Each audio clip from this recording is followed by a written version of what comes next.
Good morning, friends.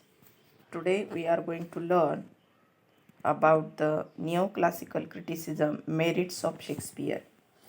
In the previous part, we learned about the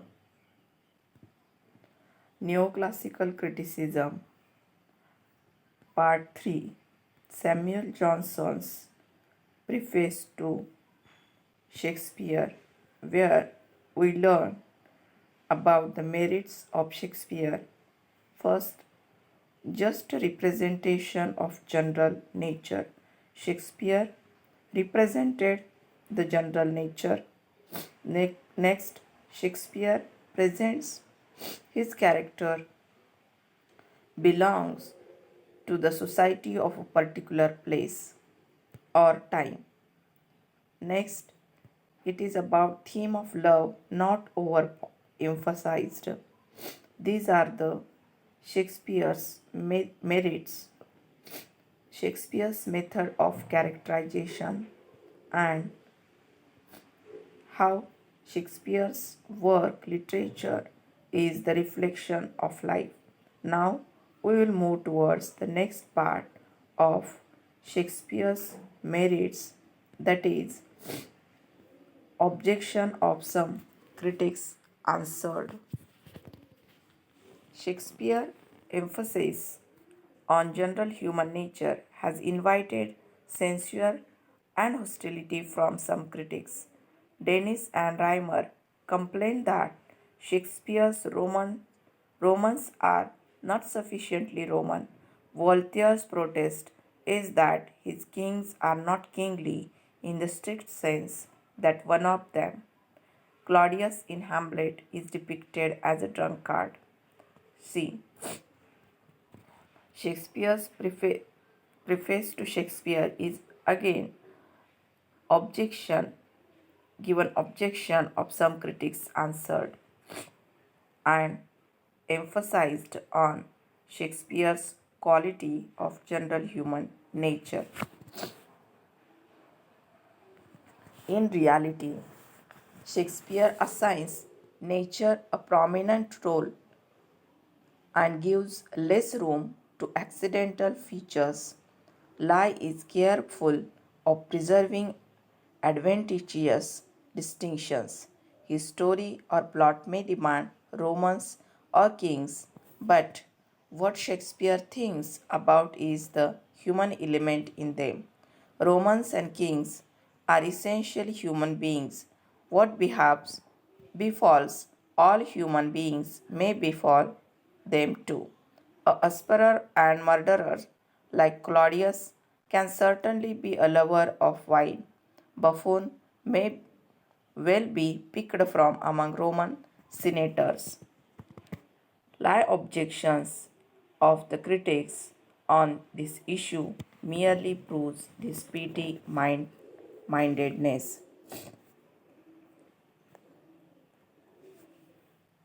Mixture of tragic and comic elements defended. Mixture of comic and tragic elements defended in Shakespeare's work. Another allegation leveled against Shakespeare is that he was careless enough to mix tragedy and comedy in the same play. Johnson take this point for a detailed consideration. Johnson agrees that in the strictest sense, Shakespeare's plays are neither comedies or tragedies.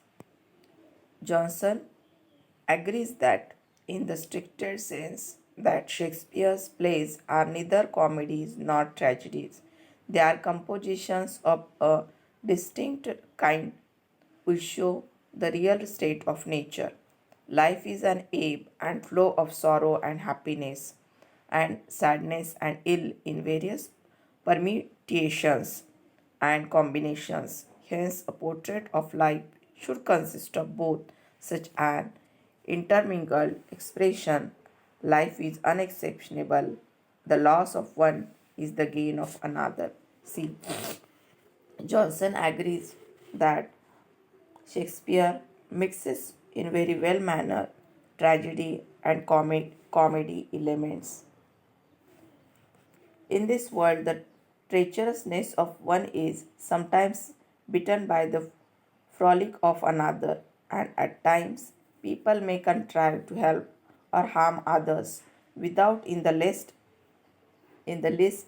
intending to do so. Ancient poets used to select crimes and foolishness, vicissitudes and lighter incidents, kills of distress and joys of prosperity, and modify them in several their plays. It must have been thus that tragedy comedy arose. See how Shakespeare mixes tragedy comedy and given the examples of treacherousness and the crimes and foolishness.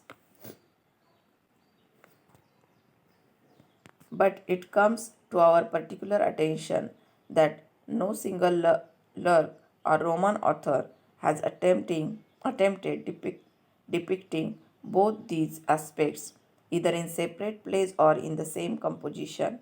Shakespeare's genius is proved in his power to give rise to joy and sorrow through the same play.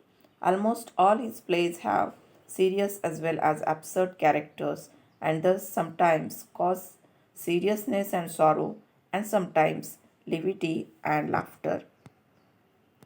Nature, a higher court of appeal than rules of criticism.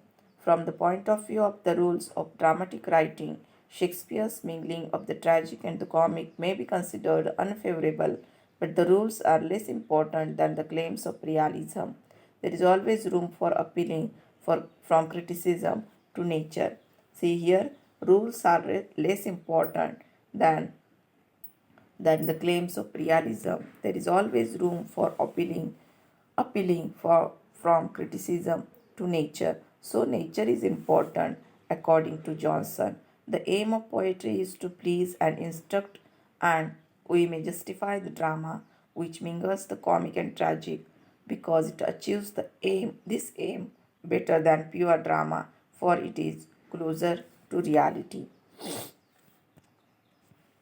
Nor are critics justified in alleging that such mingling results in the suspension of passions and interruptions in their progress, so that the principal event loses the power of moving the hearts of the spectators.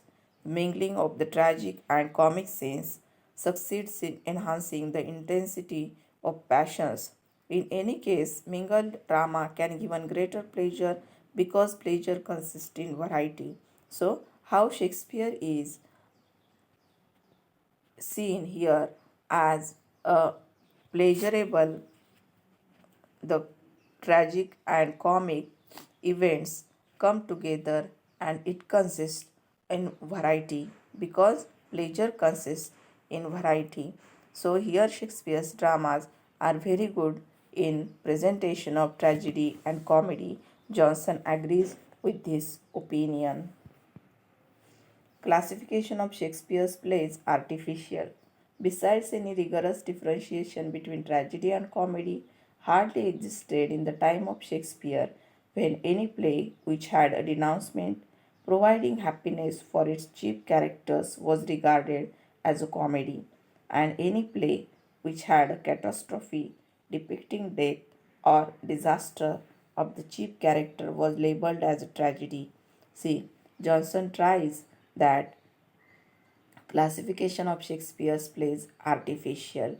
So, a history play was believed to be one which depicted a series of actions in a chronological order. It was not always clearly distinguished from tragedy. In any of these modes, Shakespeare can be seen to have interchanged scenes of seriousness and happiness. This soothes the mind on one hand and exalts it on the other. Shakespeare always succeeds in achieving his purpose, whether it is to gladden or to depress, to carry on with a story without vehemence or emotion.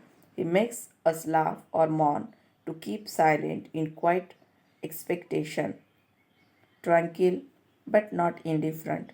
Once we come to grasp Shakespeare's plan, In a particular play, much of the criticism of Primer and Voltaire loses its validity. Hamlet opens without any impropriety with a dialogue between two sentinels. In Othello's Iago's shouting at Barnacchio's window in the first act does not harm the scheme of the play, although his phraseology may too be vulgar for a modern spectacle. There is no gross impropriety either in the character of Polonius or in the gravedigger's conversation. See, in this way, Shakespeare's how always succeeds in achieving his purpose. In previous parts, as we see the merits of Shakespeare presented by Johnson, how Shakespeare is very successful in combination of tragedy and comedy. He always answered objection to the critics on his dramas. So here we can learn there are presentation of Johnson's in Johnson's preface to Shakespeare. He presents merits of Shakespeare as a dramatist, as a nature poet, and as a sonnet writer or as a poet. So, in this way, we can learn Johnson presented a very correct merits of Shakespeare. In the next part, we will learn the next part of neoclassical criticism. Till then, thank you.